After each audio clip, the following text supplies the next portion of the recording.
balik lagi kan sama aku. Kangen gak? Tapi tiap hari ngevlog terus. Oke. Buat yang belum kenal aku, kenalin nama aku Riza. Aku Ares Surabaya. Ayo kita lanjut. Jadi vlog aku yang ketiga ini aku mau bahas tentang pertanyaan teman-teman yang ada di vlog pertama aku. Rata-rata yang tanya itu tentang beasiswanya. Well, aku bakalan jawab, tapi aku akan baca pertanyaan dari teman-teman dulu ya. Oke, pertanyaan pertama dari Kak RLA. Dia tanya, Kak Riza mau nanya, 1. Beasiswa apa aja yang bisa didapetin di Italia? Kayak gitu. Terus yang kedua, alurnya gimana? Jadi kan daftar ke Padova dulu ya, habis itu dapat offer beasiswa. Itu pasti dapat offer kah? Yang ketiga, kalau nggak salah ada beasiswa dari provinsi juga ya. Nanti itu ditawarin dari kampus juga atau kita sendiri yang apply. Makasih ya Kak. Kayak gitu. Jadi aku mau jawab pertanyaan dari KRLA ini. Jadi dari Italia itu banyak beasiswa, tapi itu depends of university. Tapi aku bakal jawab kalau dari Padova University-nya sendiri itu ada beasiswa yang memang sudah diperincikan, dan itu tanggal berapa ya kemarin itu dibuka, pokoknya sekitar bulan April kita sudah dikasih tahu kalau ada beasiswa ini aja, beasiswa ini ya, bukan aja tapi banyak yang bisa kita apply pada saat itu, karena rata-rata deadline buat apply online-nya itu sampai tanggal 30 September kalau nggak salah ya, tanggal 30 September itu yang buat daftar online. Tapi untuk pengiriman berkasnya kita bisa sampai tanggal 30 November. Tapi itu bergantung lagi ya, nanti cycle-nya per tahunnya gimana. Soalnya kemarin itu kalau nggak salah gara-gara ada COVID jadi ada postpone kayak gitu. Well, yang dari Padova University-nya sendiri itu kita ada P2 International Exchange Scholarship, dan itu depends of tahunnya. Jadi ada tahun 2020 sampai 2021.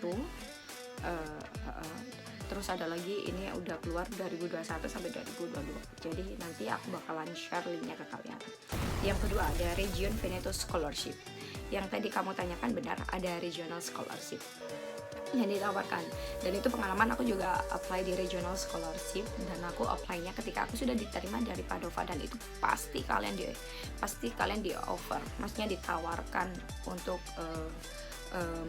apply beasiswa ini. Dan bahkan itu dari beberapa profesor yang ngasih kita arahan kemarin sebelum kita masuk kelas. Sebenarnya kita tuh sudah ada kayak seminar kayak gitu sih, seminar pengenalan tentang universitas, terus beasiswa apa aja, terus programnya seperti apa kayak gitu. Dan mereka itu sangat nge-advise kita, selalu ngasih nasihat ke kita biar kita itu kalau aku sebagai international student, aku pasti kalau jadi kalian aku pasti akan apply semua beasiswa ini. Jadi yang beruntung yang mana? Pasti beruntung sih kalau regional scholarship itu nanti kalkulasinya kan ikut ISEE. ISEE-nya sendiri itu adalah kayak kantor yang mengakumulasi pendapatan keluarga kalian. Jadi nanti kalian mendapatkan beasiswa berapa itu bergantung dari kalkulasi itu.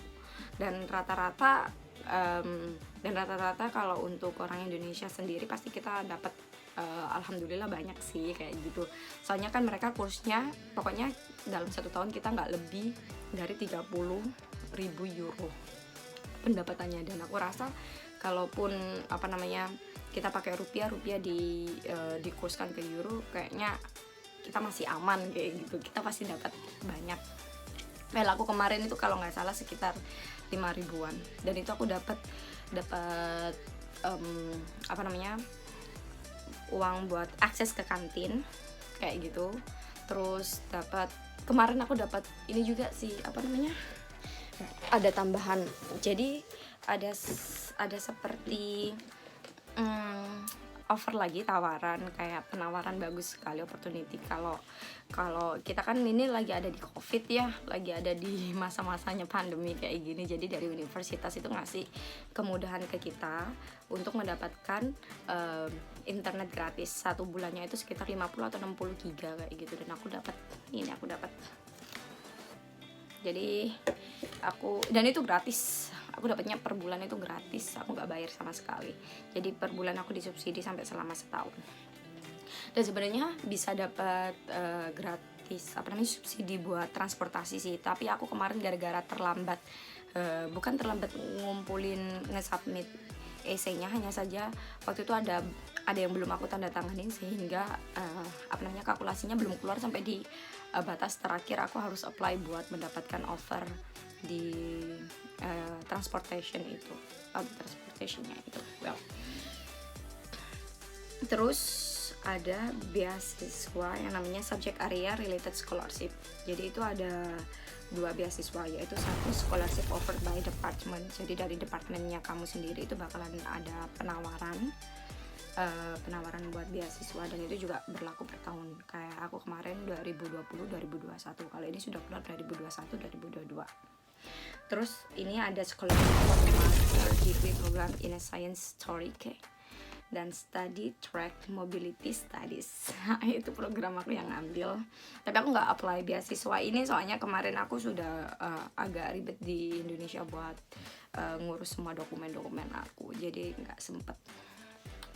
Tapi ini tawaran ini juga kalau kalian mau ambil itu sangat bagus, jadi kalian bisa dapetin uang saku. Terus ada lagi namanya Other National and International Scholarship. Jadi ada scholarship awarded by Italian Ministry of Foreign Affairs and International Cooperation. Jadi ini juga berlaku per tahun 2020 2021. Invest Your Talent, scholarship buat Invest Your Talent. Terus University Corridors of Refugees buat Ethiopia. Well, itulah. Terus ada lagi nggak sih? Oh, ada 100 scholarship for refugee student or students with international protection. Jadi ada scholarship yang seperti itu. Terus buat yang PhD, buat yang mau PhD jangan khawatir, di sini juga disiapkan scholarship buat PhD. Satu buat China Scholarship Council, University of Padua Scholarship. Jadi ini buat China gitu. Sama Gini Foundation, I don't know, Gini Foundation, Grants for Foreign National. Jadi ini beberapa scholarship yang bisa kalian dapatkan. Jadi yang buat apply doctoral di Padova University juga ada 2 offer scholarship. Let's continue. Nanti beneran aku nanti bakalan ngepin. Jadi kalau semisal ada pertanyaan lagi, kalian jangan sungkan-sungkan buat komen. Siapa tahu penjelasan aku kurang jelas, karena memang banyak sekali scholarship yang ditawarkan oleh Padova University. Jadi mau tanya yang spesifik yang mana, siapa tahu ada yang nggak paham kalau udah dibacanya. Tapi sebenarnya kalian bisa download kayak handbooknya kayak gitu. Jadi ada guidelines-nya gitu yang ditulis. Terus ada pertanyaan dari Saada IM, itu teman aku dari Lamongan deh.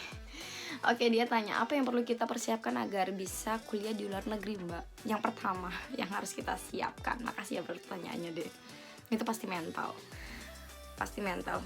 Kepercayaan diri itu memang harus dibangun dari awal, karena memang kalau nggak ada mental sama kepercayaan diri itu rasa meskipun kamu sepintar apapun, kamu nggak bakalan bisa melangkah kemana-mana. Jadi yang harus kita tanamkan ke diri kita, oke, aku bakalan jadi anak rantau di negeri orang, bukan lingkupnya bukan lagi di Indonesia yang beda area, tapi tetap satu culture, satu budaya seperti itu, tapi kita berpindah ke budaya lain. Jadi shock culture itu pasti ada. Jadi mental kita yang memang harus benar-benar dipersiapkan. Dan yang kedua, bahasa. Setidaknya kalau kalian memang oke, karena mungkin aku dari English Literature, jadi kalian mikir aku bakalan bisa pakai bahasa Inggris dengan fluent. Tapi itu depends of personnya juga. Jadi kalau aku pribadi, karena aku pertama kali datang itu di Perancis, dan aku tahu sekali aku harus berhadapan dengan orang Perancis yang aku sendiri nggak tahu apakah mereka itu bisa pakai bahasa Inggris atau tidak kayak gitu, atau kita memiliki pengetahuan tentang bahasa Inggris tapi accent kita beda sehingga penangkapan kita kayak ada misunderstanding kayak gitu. Jadi bukan berarti orang yang bisa pakai bahasa Inggris itu bisa benar-benar connect sama apa yang diomongkan atau dibicarakan lawan bicara kita, tapi setidaknya kita harus memiliki basic untuk melakukan dialog atau conversation buat sehari-hari untuk memenuhi kebutuhan kita. Pasti basic language itu harus kalian punya. Dan yang ketiga, memang background kamu, jadi harus harus bener-bener background kamu ini mau jadi dari apa dan mau jadi apa.